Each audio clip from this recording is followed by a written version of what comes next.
We're live. Grand Rising, beautiful, melanated, original, whatever you respectfully call yourself, people. It's your girl, Straight No Chaser with the Queen, and we're here at the throne, and we're talking with Billion, Godson, and Pablo. Billion Godson is part of the African Town Coalition, and Pablo is with the New Black Panther Party, the New Age Black Panther Party.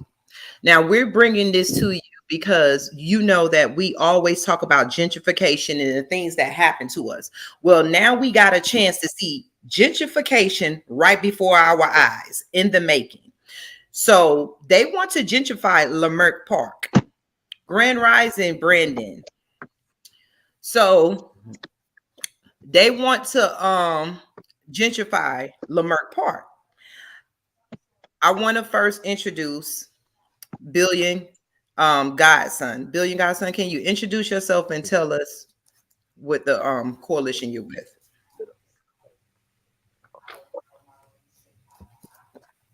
Can he hear me? Yeah. Okay.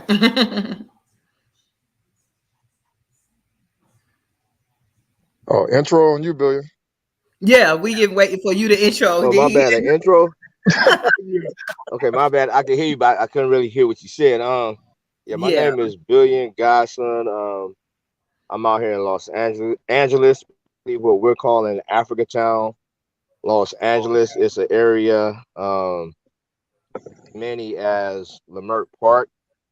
Leimert was a racist who designed this area right in the heart of LA, initially not allowing black people to buy their way over there. In 1948, the federal government struck down such covenants, and black people began to buy their way into that and the surrounding area, including North Inglewood, Mid City, LA. And we gradually took it over. It has become a hub for black politics, black culture, black spirituality. You find black folks from all walks of life, be it church people, gang banging, Muslims, African Hebrew Israelites, people that's none of the above. But it's basically where we go and do us, be ourselves, break away from a lot of the outside requirements, regulations, and expectations that you find in other areas in LA, with it being $1 trillion corporate city, home to the film industry, home to the music industry. So there are a lot of commercial expectations just on everyday life out here. However, um, in the areas such as Africa Town, we've tapped back into our original culture and heritage and customs and traditions. But over the past 10 years, there has been extreme efforts to gentrify our community. And a lot of times folks hear gentrification is just a general term thrown out there. But Mhm. what precedes gentrification are things like the war on gangs that took place, the war on drugs, where they implanted drugs into our communities, and they got both the brothers and sisters who helped them distribute those drugs, and they criminalized the brothers and sisters who became dependent on those drugs, and Mm. removed large numbers of those people from our community, whether through sending them to cemeteries, mental hospitals, prisons, whatever. In addition, a lot of times folks just say, oh, the street element, that's the bad element. But gentrification also targeted the folks who did what they thought they were supposed to do, like going to school and getting good jobs. They Mhm. use predatory loans to take their homes. They use different policies to target homeowners and business owners, to seize their properties. So right now we're in a state of what we call a state of emergency, where we're trying to rally, galvanize people on all levels, and collectively participate in pushing back against this. And successfully, we have made and kept Africatown as one of the last thriving black areas. A lot of folks will even say in the country. So weekly, Yeah. you can come there. You'll see property owned by black folks. You'll see businesses owned and operated by black folks. And we have a large street merchant community now. This grew out of a drumming community in the mid 90s, and gradually as people came to hear the drums, other folks saw the opportunity to set up and sell weed, sell hot dogs, chips, sodas. But now we have black folks with all type of creativity, selling sea moss, selling custom made jewelry, selling custom made Mm-hmm. clothes, and all the above. And one of the larger events we're getting prepared for right now is the annual Juneteenth. This year we're calling it the People's Juneteenth, because over the past couple of years there has again been efforts to commercialize that, as we're seeing corporations like Wells Fargo trying to come in and finance an event. How are they trying to come in and finance an event when they are the main predators who are taking black property from us right now? But they want to throw a few $1,000s at an event and like, hey, we the good guys. Our position is, what type of language are we using on here? Mm-hmm. Empress, I'm asking, what type of language are we using? Are we keeping it clean? Or? Well, you know how they do us, so I don't. Oh, I have no problem keeping it clean. But I don't basically, mind. our position is F gentrification. So we like Well, F Wells you can say that. Fargo You can say that. Hell's Fargo. and all the You saying above. fuck gentrification, yeah. Okay, right. Fuck them. But yeah, that's our Hell's position. Fargo. You're not gonna come on this one day and throw us some peanuts, but at the same time, you got black women out here living out their cars with children. You got brothers and sisters out here dying on these sidewalks every day. There's 4 people dying every day on the streets of LA. And again, this is $1 trillion city. So our thing is, we're gonna press these corporations to break off some reparations and stop playing with us. But what we are really doing this Juneteenth is showing that we as a black community, when we come together and collectively resource our economics, we can pretty much fill all of our needs. We trick off 1.5 trillion every year with these white corporations.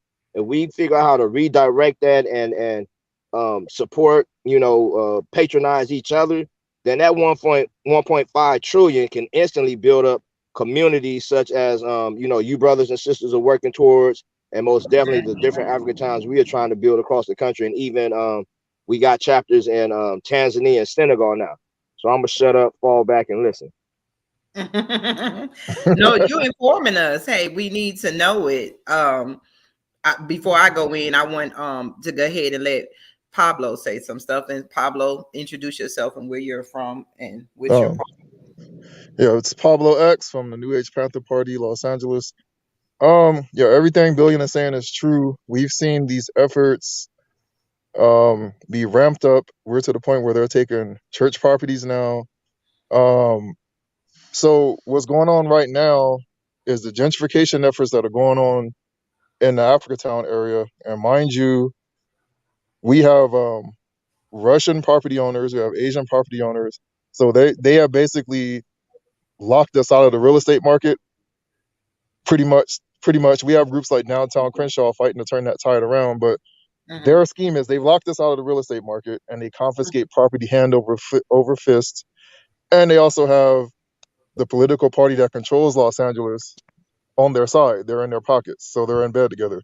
So now we have legislations that have been put forward to help this process along to go smoothly without any legal backlash for it. And so our efforts have been largely to thwart that, to overturn it, to wake our people up to the political reality that right now we're politically insolvent. So we can no longer carry on what we've been doing and keep putting the same people back in office, falling for the same schemes and tricks, all this stuff. I mean, like you can look on Billion's Instagram right now where he detailed the story of the black female running for mayor right now in LA, Karen Bass.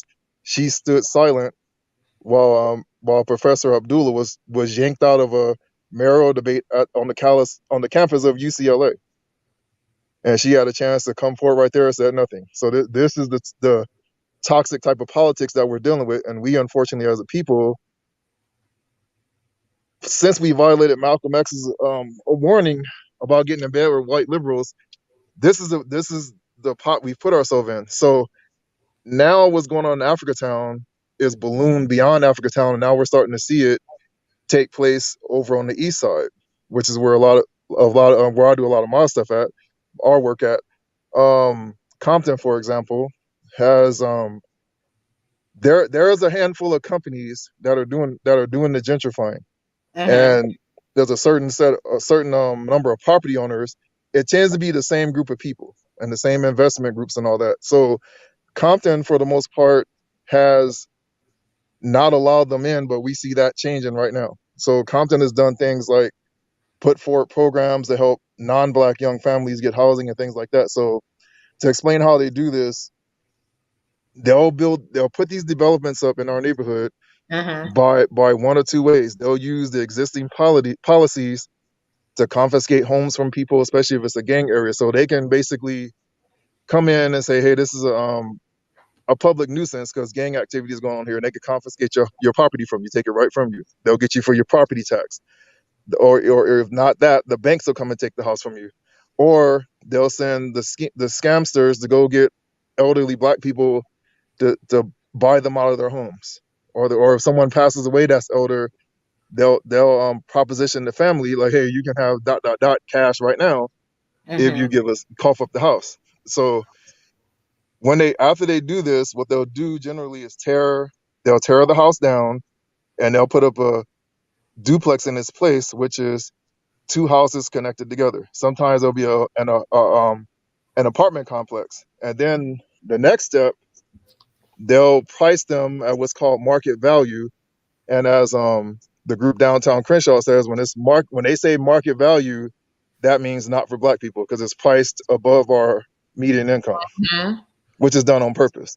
That's So another now, way of saying whites only. Go ahead. yeah, basically, it's the new way of saying whites only, basically. Well, whites and Asians only, or white Latinos only. So now what's been going on in Africatown has gone beyond the boundaries, and we're seeing it over here on the east side a lot.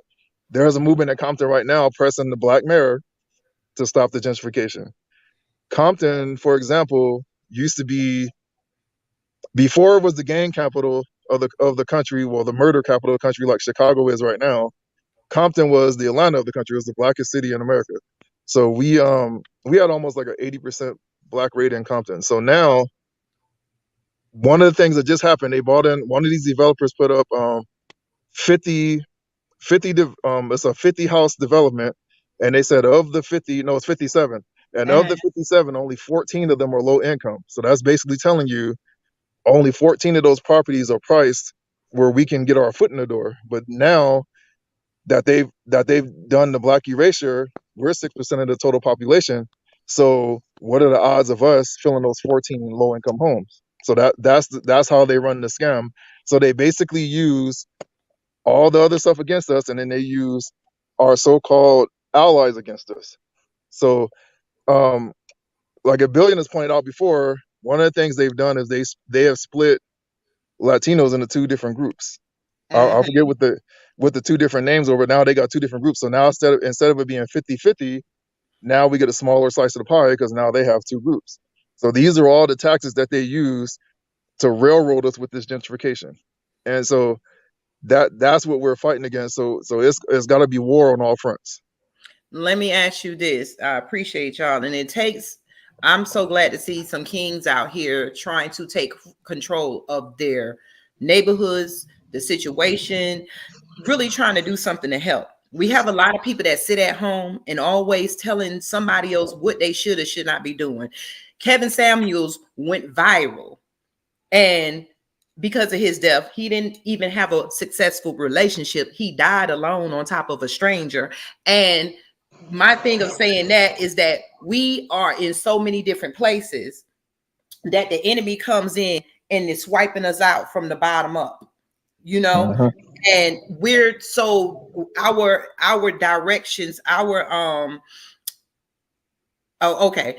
direction, our attention is not on the things that is affecting us. Like this gentrification is all over. Our attention is on entertainment and other things, and not actually trying to stop our enemies from eliminating us, because we think that is not just the shooting us, it's the basically taking away the means of survival. If you don't have a community, you're just a people in the streets. They're making sure we're all out in the streets, and then they can collect us up and put us in their institutions, their jails, and this is all over. So let me ask you this. I know that y'all are talking about it. I know that y'all are down. What are y'all looking at to happen? What do y'all want from the viewers? What can people do to support this movement? So there's a few things. Direct support is most definitely needed if they are local in LA. By physically showing up, volunteering your time, most definitely, or we can have more detailed conversations off these devices. Yes. But financially, we need support. We have a Cash App. If people can contribute to that, it's $ Blacktion365, BLACTION. The number is 365.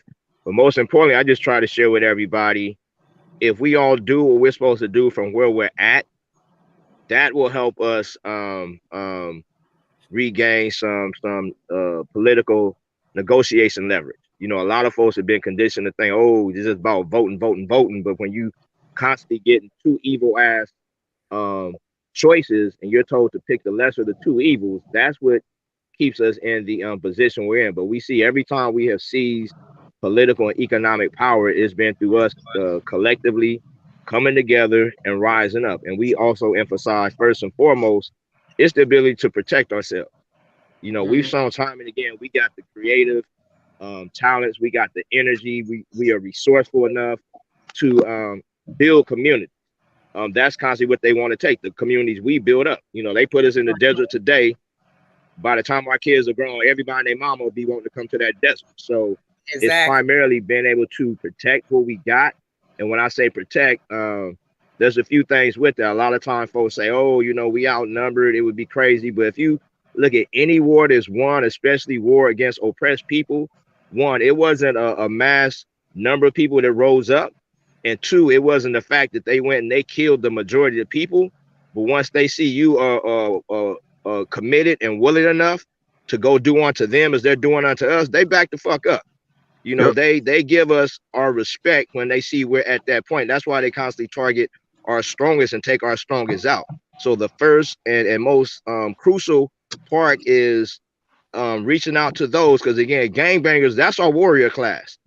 Mhm. They killed, Bunchy Carter and Fred Hampton and the last strong movement of revolutionaries who was willing to take up arms, and then they took that youth and turned them into gangbangers. Raymond Washington, who's credited with starting the Crips, he was under the tutelage of Bunchy Carter. So he Yep. naturally would have became a Black Panther. But after they killed and broke up the LA chapter of the Black Panther Party, Raymond went out and found his own, and he started the Crips.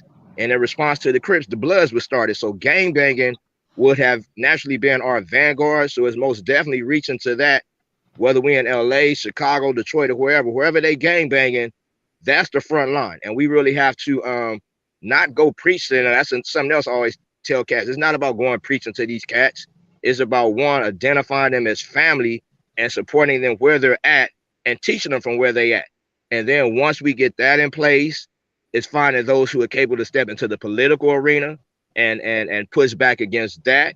And then it's getting those who have found the means to generate their own means of income, without depending on these white folks' grants and jobs and all that bullshit where they underpay us and they make us fight each other to get it. But it's identifying the many different businesses we already have. And like I said in LA, the street merchants are becoming the number one class. And a few years ago, we was fighting for jobs. We was pressing Burger King, McDonald's, because they weren't hiring Black folks. We was fighting construction companies. But what we found out is this generation isn't as interested in getting jobs. This generation has tapped back into their creative talents, and they want to be their own bosses. They want to Yes. create Facts. their own jobs, which will, if they get in the right position, they will be able to employ their children and grandchildren, because that's what we're dealing with the white communities. They have generations of wealth, most of which they stole, but they have Mhm. generations of wealth from what great great grandma and grandpa did way back in the day. They still attached to. So that's where this generation is back. They're like, to hell with all that job shit, to hell with all them grants. We gonna get out here and we gonna make it. So we gotta support that.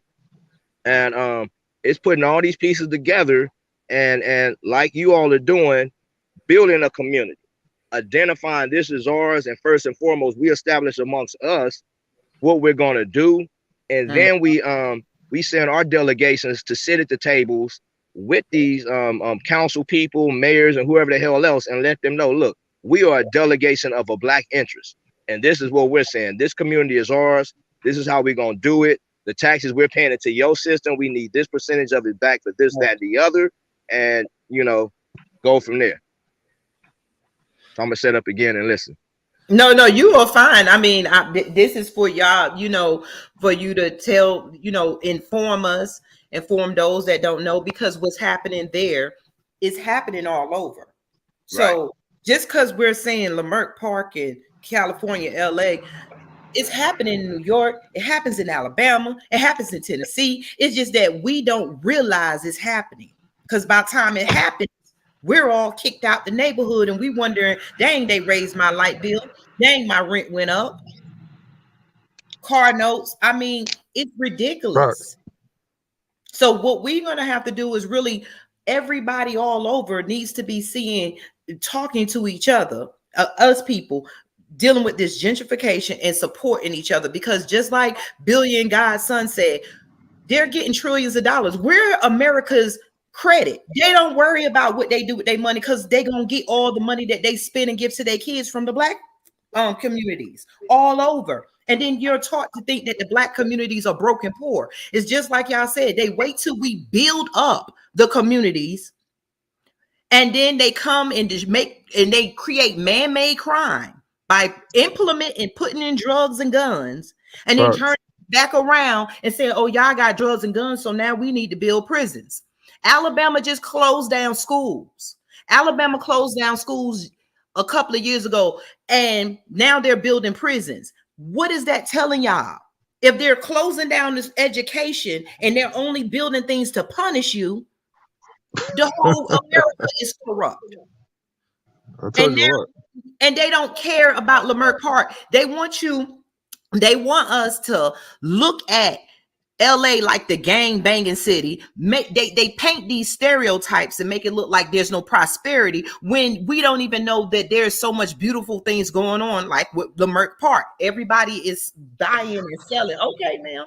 Everybody is buying and selling and making money. They want us in their corporate. We don't need McDonald's. We don't need these corporations. We're supposed to have individual businesses, and we circulate them dollars within our communities. And then when we want to go out and visit another community, then we go to that community with our dollars. That's how your dollar leave your community. You circulate, you buy with the people in your circle, in your community. But we're not taught that we have communities. We're taught that's the ghetto.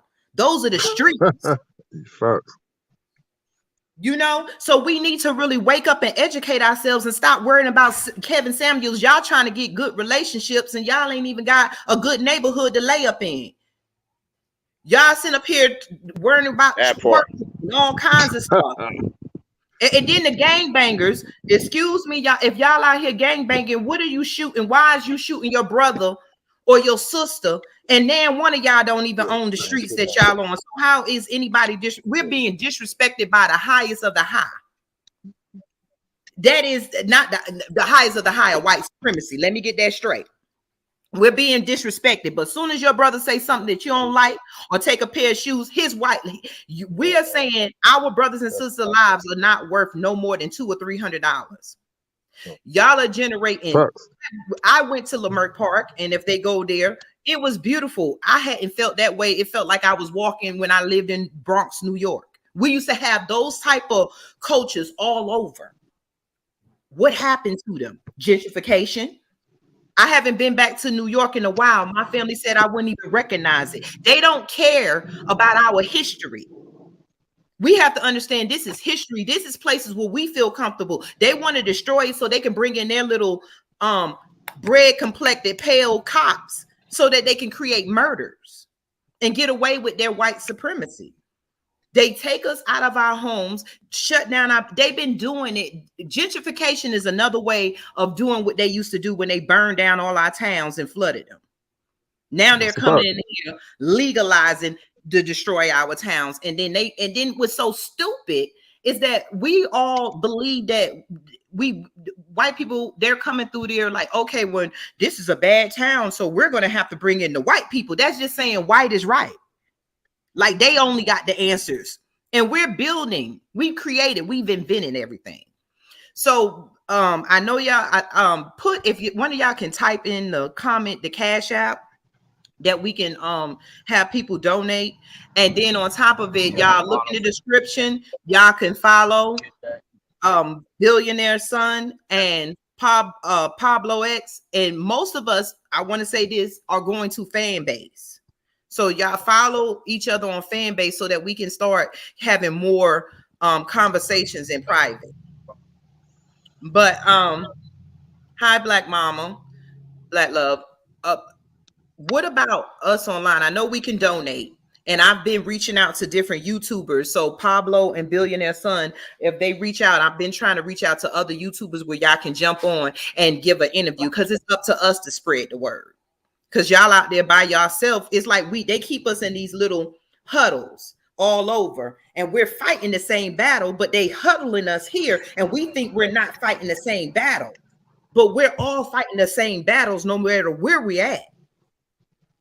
We're fighting them same battles. So Pablo or Billionaire, I know Billionaire Son said he had to take off, and that's fine. How can most of the people like me online, people that's not living there, we need, how can we help, I guess, spread the word? Is there people we can write to? Maybe we can put like these companies. Y'all said the companies that is coming in. Do y'all know the names of the companies that's trying to do this gentrification? Actually, Yeah, yeah, so we out do. here, I mean, you could basically say the city government, but the ones behind the city government again are the banks like Wells Fargo and Chase. I mean, like actively right now, still taking homes. About a month ago, it came out that their primary target right now is taking properties from some of the black churches. In addition to them, there's the city transportation known as Metro LA. They have a train they're installing down Crenshaw, which is the last real black main corridor. But in addition to the train, they're building housing to complement this train.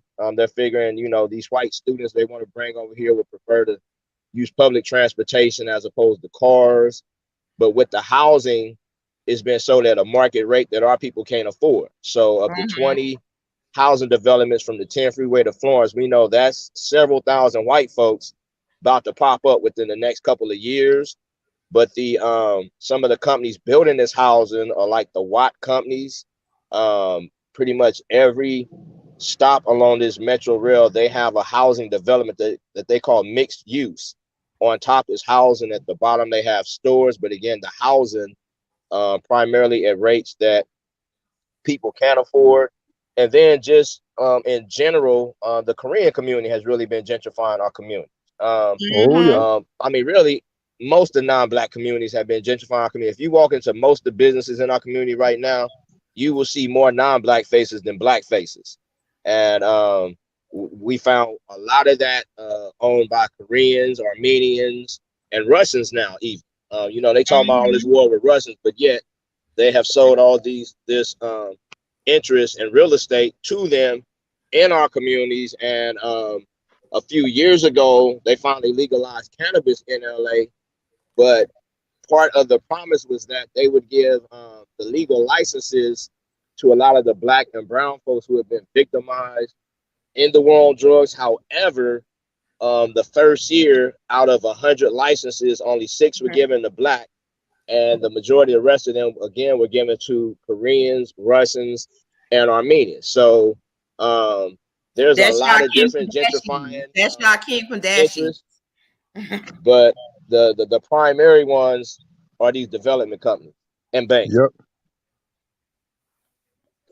You know And what? you'll find the same.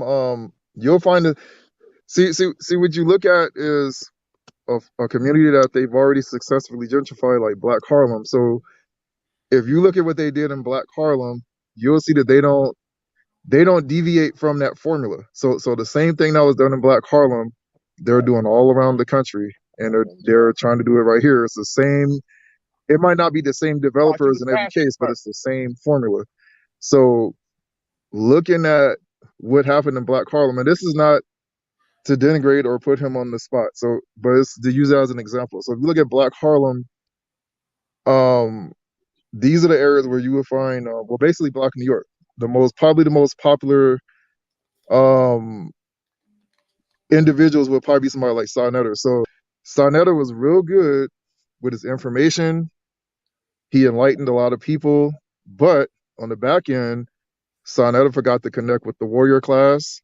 He needed to make a choice of either being a general that leads the charge with the warriors or being the brain behind the operation. He did neither one. Now, he'll probably say, yeah, I did, ... But the fact is, Black New York is fallen. So we look at how they successfully gentrified Black New York, and we're talking about Harlem. This is My father is from Harlem. I'm from the Bronx. They selling those what was low income, and there's a video going on TikTok right now that $100 apartment that they said was a crack house is now selling for $6 million. There you have it. I see. For one, in Harlem, where we used to sit on a stoop. Like I said, you see the same formula, and so to answer the question of what we need to do is don't follow the failed footsteps of a person like Sonetta. And again, that's not to denigrate him. I'm just using him as an example.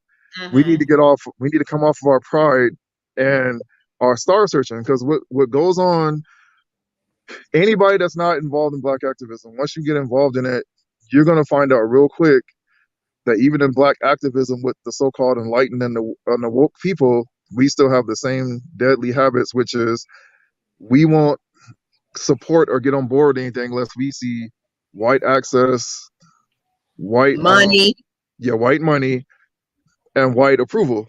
So when you look at a lot of the famous, the YouTube stars and all that right now, Black people are following them because that person has the white man's attention. They trending online, they this, they that. And we don't want to get involved with real movements. And then on the ground, with the people who are on the ground, like it was said earlier, we got thousands of people fighting the same fight as individuals. So we got all these different organizations. Like I said, with us Panthers, I'm from the New Age Panther. I'm with the New Age Panther Party. We got a whole slew of Panther groups, and almost none of us work together. And some of us are even in active competition with each other. So this is why we short circuit ourselves, because you can't win a war when you got all these different factions fighting the same fight as individuals. And so the short answer to what we need to do, the first step is we need to understand that all skin folk ain't kinfolk. We need to understand that there are two diametrically opposed Black Americas, and one of these Black Americas absolutely rejects liberation and revolution, and that has been our failure since they neutralized the original Panther Party. We have been trying to drag this other America along with us, kicking and screaming, while at the same time, all of us fighting the same fight as individuals. So we've shot ourselves in both feet, and the time for that is over. We can't play that game no more. That's what enables a group like BLM to come in and blow and rise and attract all of our youth to it. Because when they look at the fall of the original Panther Party, all they see is failure and confusion from then till now. Because we've been trying to drag people along, kicking and screaming, that don't want revolution. And we've also done the same thing in politics. That's why we're politically insolvent right now. We need to come to the point that we need to be Black first and politically independent. We need to understand that Kamala Harris and Candace Owens are the same person. They just compete from different plantations. And I will guarantee you that Candace Owens was once on the same plantation as Kamala Harris. She just decided to master swap. So we got to understand that white supremacy is a single entity and has a left branch and a right branch. And for some reason, against the warnings of Malcolm X, we've decided that the left branch is our friend. We've decided that they are the lesser of two evils. And that's the other part I wanted to get to on the formula. If you look at Black New York and all the different Black enclaves around this country, you'll notice this key part of the formula. They're primarily Democrat exclusive regions.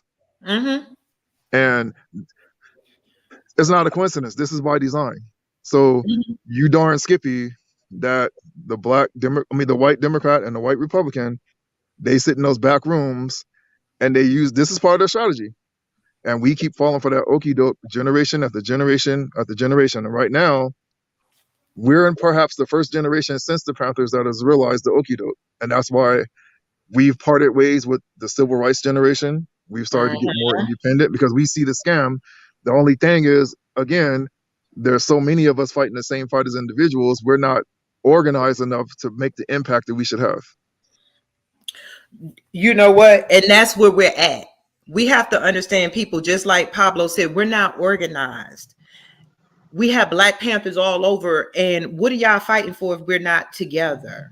What is the Black fight for? Are we fighting for land? Are we fighting for humanity? Are we fighting to stop them from shooting us? All of that goes together with us having our own spaces and stopping them from invading, gentrifying, and sending in their racist cops and policies. I talked to Pablo earlier. What policies are we putting in place to stop them ahead? Because they always putting in laws and policies, and we're always spending time fighting something that they created. When are we going to get together and start putting up bills and start going to not just standing up there marching? And when are we going to come march with a damn piece of paper in our hand and say, this is our demands? Now, let me tell y'all something out there, white people. We're not trying to do this to attack you like y'all have attacked us. We're not trying to rape and kill your children like y'all have did us. We're not trying to burn down your towns because your towns belong to us. We built those towns.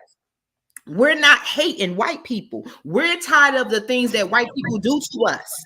And then white people, you're allowing Asians and other immigrants to come in, and it's such a disrespect to trample over on top of the blacks that have built this. Even though y'all stole everything, you're not even grateful enough to the black people, and even saying, hey, we got our wealth off the backs of blacks. We're not going to put Asians and stuff first. These people who have been here come first. We have flooded your communities with drugs. All the evidence is here. So when are we going to come together and stop marching, but march with papers in your hands and your guns on your back? Because we have every right to defend ourselves. There's no more turn the other cheek. I don't know how that mess happened. They say. I can tell you how that happened. See the thing that we've got to overcome is they don't want us to understand that the matriarch of our movement was Harriet Tubman. Harriet Tubman, much to the chagrin of a lot of those of us involved in the liberation movement, she was a Black Christian, and so was Nat Turner. Nat Turner was a pastor. Mm-hmm. And when you look at what Nat Turner did, Nat Turner actually read the book, and he saw that, hey, this book is describing me. This book is describing my people. Garden of Eden was an ancient Alkebulan. So what is this they're talking about, and what are they teaching? So what white supremacy has done, they've gone through great lengths. That's why they've pressed the white Jesus real hard. That's why you see a lot of the Catholic Church propaganda being pressed so hard, because if you look across the board, and I think we talked about this on Fanbase yesterday, if you look across the board, they've whitewashed every single Black religion. So we are sitting here religious game banging on each other. Oh, I'm a Hotep. You black I'm Christians, an Israelite. I'm a Hebrewite. I'm a Hebrewite. Yeah. Don't disrespect. I'm a that. And if you look across all these different religions, you can't tell me that the white man has not done the same thing to the Hoteps, because he's already translated the Metu Neter. He's already taken the nose off the pharaohs and made them all white in all the movies. He's done the same thing across the board. He's done it to Islam. Look what he's done to Islam. Islam has been whitewashed. You would think every prophet in Islam is a white man surfing down the beach. Same thing with Christianity, but what they do is they use their propaganda to drive a wedge between us and micro divide us. So we are micro divided on every single level. And I've said it countless times. We got Negroes down on Skid Row right now, and mind you, here in Los Angeles, we have a 67% Black homelessness rate. Now, oh my God. And we got, like Billion said, we got Black people dying on the streets every day. And Downtown right now on Skid Row, you got 4 Negroes from each of the different religions that we just mentioned fighting over whose God is strongest while they fighting over a sandwich. Can I And it say makes no this? sense. And they God ain't feeding them. Their God ain't stopping them white cops from gentrifying. Their God ain't putting them in a house. I mean, I know that there is a creator, but to say that there's a creator that's monitoring everything, we have to come to the point to understand that's not true. Because the creator gave us intelligence to do something about our situation. If your ass is hungry, are you waiting for somebody to come feed you, or are you going to get up and go in the kitchen and get something to eat? Or go in the street? If you're in the streets, are you going to get up and go find something to eat? That is just the most common thing to keep you alive. You got to eat. So if God is not putting something in your mouth or making you sustain not eating and you walking around and bump all that BS fasting, that's just to keep the body regulated and stuff, but we have to understand the concept of God is wrong that we have been played with. God is the intelligence that makes us build these communities, inventions, and everything that they keep stealing from us. We have the God molecule in us. Facts. I mean, look at this. Now, this is to my Black Christians. I'm gonna take 2 pieces of the book. Now, in one passage in the book, it tells you clearly, if you don't work, you don't eat. So what do you getting what you paid for when you sit around and you contract out your daily responsibilities of how you get your food, how you manage your income to a white Democrat. So you're getting what you paid for, because he told you if you don't work, you don't eat. That means you should have your Black behind up in your community, running your own business, doing what you need to do, circulating that Black dollar. Now another one, and this one I've had to deal with in the Black church circles. Now, like this here, if I go to a church or whatever, a mosque, whatever I go, I wear the uniform. So in the Black church, they've forgotten who Harriet Tubman was. They've forgotten who Nat Turner was. And I've been told plenty of times, oh, that's racism, that's a sin. One, that tells me you don't know the definition of racism, because we don't have the capability to be racist. 2, I can take you to the book of Nehemiah in your own book, and the God that you was claiming that you believe in tells you clearly to rise up and go restore your people. So why are you sitting here so-called asking and begging him for this, and that, when he's already giving you instructions on what to do? And if we look across all the religions that we practice, you'll find pretty much the same thing. You've already been given the marching orders. You just want to sit around and have it handed to you. And that's not how a war is won. That's not how a war is fought. That's not how a revolution is carried out. And we do the same thing across the board. Religion, politics, entertainment, all across the board, we're doing the same thing in every category. Exactly. So I'm not cutting you off, but I was going back to Y2 Kenyon. He was saying that Hebrew is not a religion, just for the record, is a bloodline. And we understand that's what we have to get to. That's what a lot of people are mixing up with religions. All these religions came around to mix up our bloodlines. So now you're not being proud, because bloodline, you could tell because most people in that bloodline, in each separate bloodline, I ain't talking about just Hebrew, I'm talking about just separate tribes, separate bloodlines, you're going to have the kind of the same looks, the kind of the same hairs and stuff. So yes, everything, we all were different tribes. Tribes were just those bloodlines, those communities. Tribes were communities. If we go back and look at the maps before they took over, we'll see that. But we know it's not a religion. But the thing is, we go so hard trying to prove, hey, I'm a Hebrew, or I'm a Israel. All this is not helping us. We need to basically fight for our right to have a place where we can go and sit down and study all our bloodlines, because we all been mixed up. I probably, if Hebrewite is a bloodline, I probably got a little bit of that in me. If Israelites or is something, we have been mixed up in this thing called racism, white supremacy. So we all got a little bit. The whole point of saying it is no use of us spending so much time arguing and fighting with each other when we need to be spending all this extra energy going after our enemies. And we know how our enemy fights. They fight with pen and paper. I keep telling y'all, the dangerous creature on earth is a pale person with a piece of paper and a pen in their hand. Because just like this gentrification thing is going, They are writing down the rules, and somehow they have convinced and programmed our minds that if they write it down into law, we should follow it because it's law. Who gave them? They took natural order and gave themselves a God power called law. And everybody is following corrupt law. It was legal. It was a law that said it was legal to kill you. There was a law that said it's legal to make you a slave. Who decided that the white man could come around with a pen and paper writing laws and we follow it? They have wrote laws that policies, laws, codes, giving out our money. They gave these Ukrainians, I had it written down, over $3.5 billion.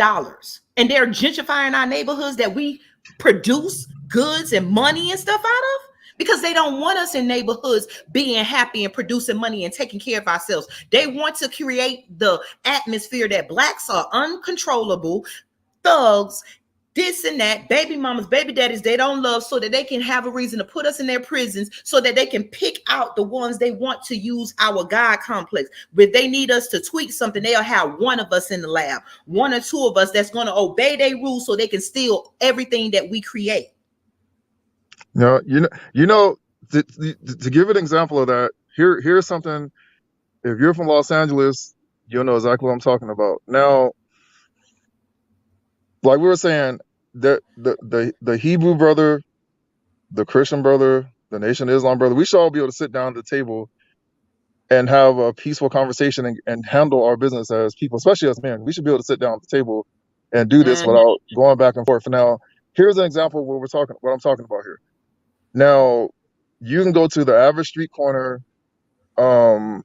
anywhere in South Central, and you might see the Hebrew brethren on the corner with their loudspeaker, and across the street would be a Hotep or either the Nation of Islam, and you could clearly see that they're factioned up in their tribe, like, and we function like gangs. So we really don't see each other as brethren. We just figure our way is the way, and if they want to save our people, they need to come and get on our path.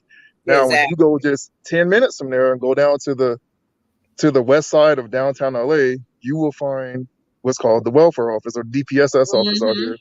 You go into this welfare office, you're not going to see a single black person in there. What you're going to see is Russians, Armenians, and Persians, and Jews. Well, I'll probably say small hats, because you get in trouble when you say that online. So small hats. So you won't find a single black person in there. You'll probably find maybe one or two, and maybe a couple of Mexicans in there, and that's about it.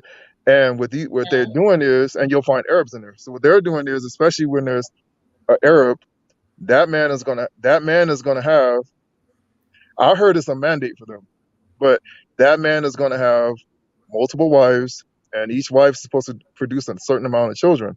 And so all these people take whole families in there, and they all get the public assistance, while the other part of the family is owning the business. So they're able to literally buy entire city blocks, buy entire communities, and circulate their dollar with government assistance through their communities. And there's something like, I had the number, but it's a very big amount of Ukrainians already living in Los Angeles right now before Biden gave them all this money and assistance. And so when you contrast that to us doing what we're doing, you can see why we're in the insolvent position that we're in, because whether you're Christian, whether you're Hebrew, whether you're Nation of Islam member, we have a doomsday clock slated for 2053 for us, for our young black adults. Professor Daniel Darity has done the research and done the numbers. We're headed for a full black economic insolvency. And what that means is we're going to be totally bankrupt. That $1.22 to $3 trillion spending power we have is going to be gone. We're not going to have any jobs. Our businesses are going to be through. And what that means is by the year 2053, we're going to be fourth class citizens, and we're going to then have to go beg these people who just came over from these third world countries in a lot of cases for jobs. For a job.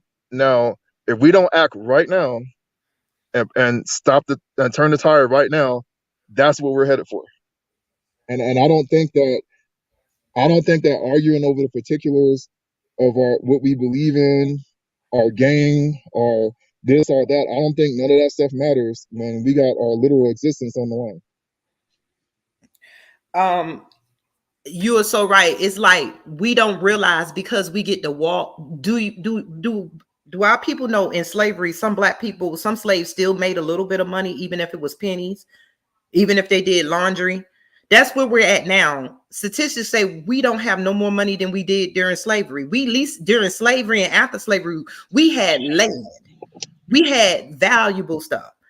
So when you look at after slavery, they burned and destroyed everything because they put us back in slavery. When they take your land, all they did was modern day taking over and making us back modern day slaves. We go to work, and we still only have enough to buy minimum clothes like the slaves did, minimum food, and now we got more bills than the slaves ever had because now we got to pay the light bill, the gas bill, the car note, the insurance. They found ways to give us money but strip it back to give it to them. So we're walking slaves. We're open season slaves. And it's so crazy that we sit here and work every day praying to a God that has showed us that the God is not the way it is. There's no one God sitting around saying, okay, this is going to happen. Let me put my finger on here for you. That is not happening.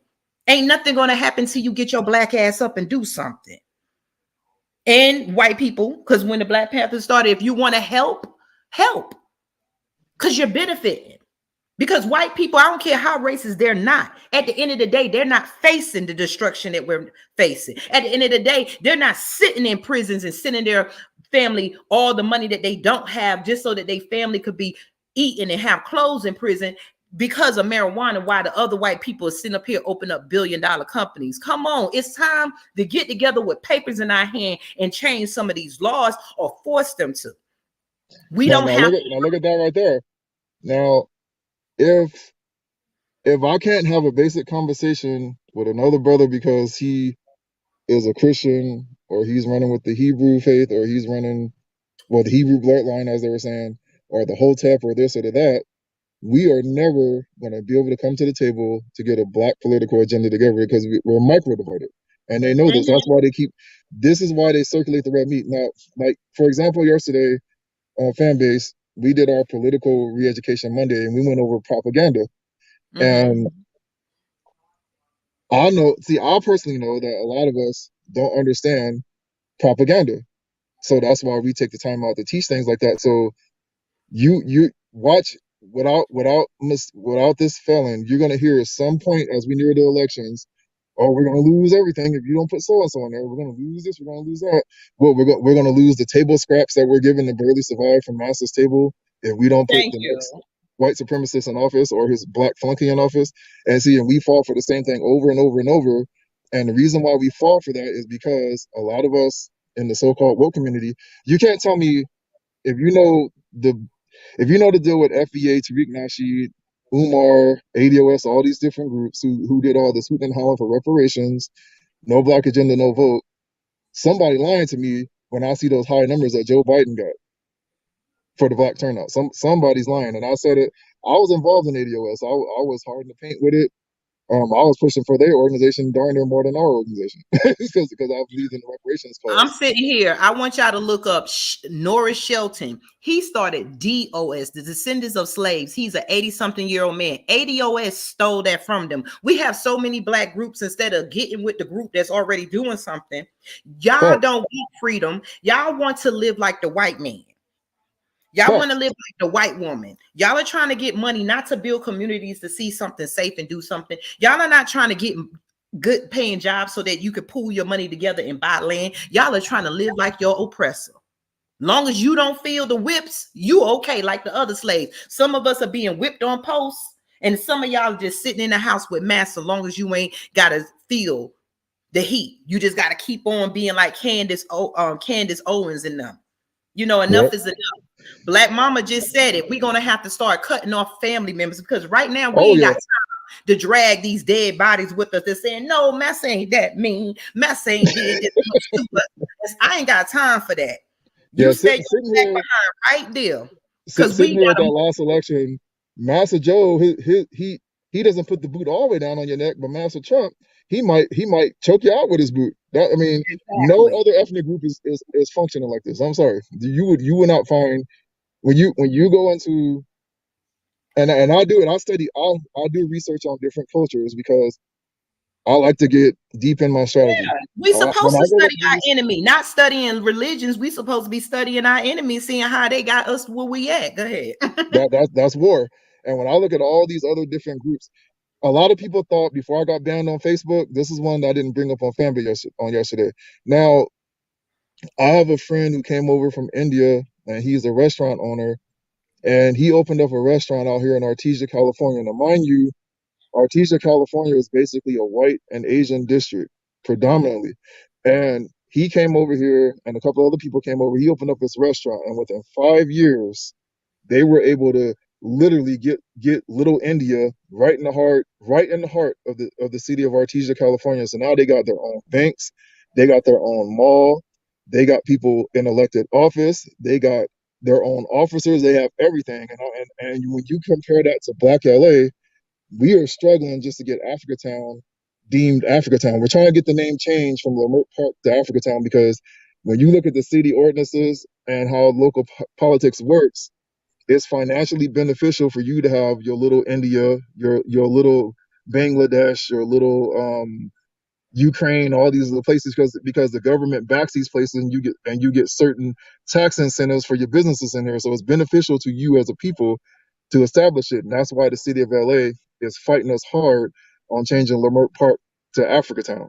So and when you sit down and look at that, you have to ask yourself the obvious question: how in the world does this man and a few of his people come over here and within 5 years transform an entire community to Little India? And we've been sitting here for God knows how long, and we have not been able to get nowhere near that. We're just now When starting to get an Africatown. So you you got to want ask to know, yourself the obvious question: how and why? because of racism and because it's us. Right now, we know that we have a problem, but the reason why we can't fix the problem, Black people, I'm gonna say, is us. It's some of us. It's some of us, because some of us that's in this forum right here is about unity. We all linking together to try to do different things. Not we spit, and then a lot of I look at some of these commercial, I call them commercial activists. All they do is walk around with microphones and yell and bring attention. They ain't changed nothing.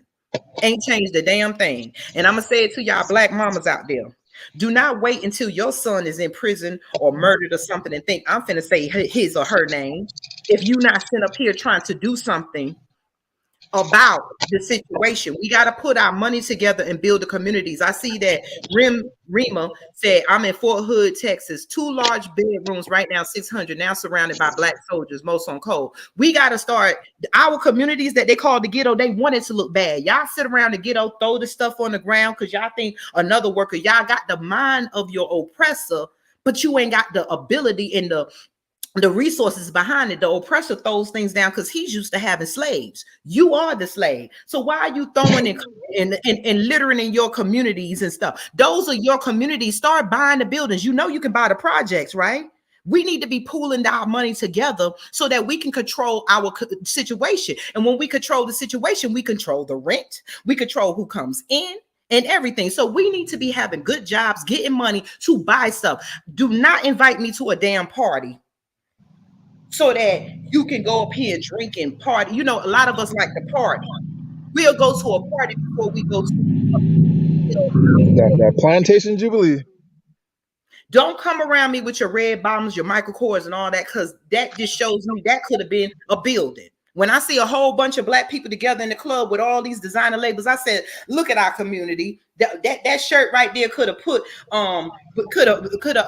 put some paint on the wall if we bought a house together.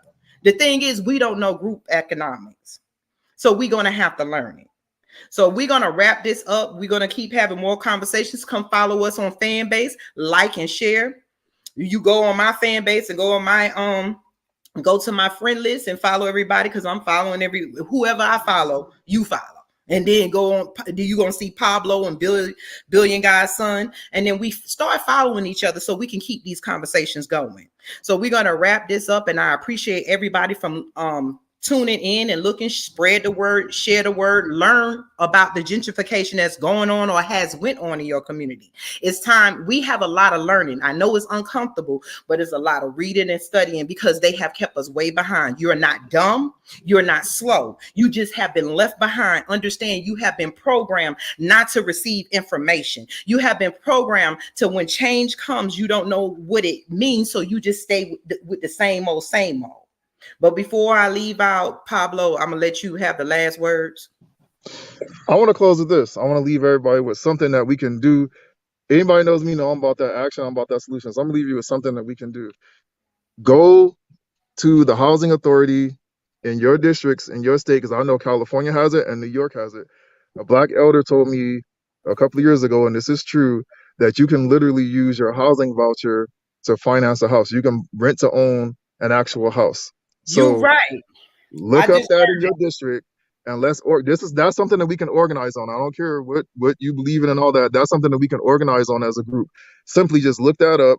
Let's strategize and organize, and we can start using that to start buying properties across the country. And I just wanted to leave it with that. And like you said, follow us on Fanbase. I'm under the same name, PAB, the number 7, the letter O, X. You already know the organization is NAPP_movement on any social media site. That's the New Age Panther Party.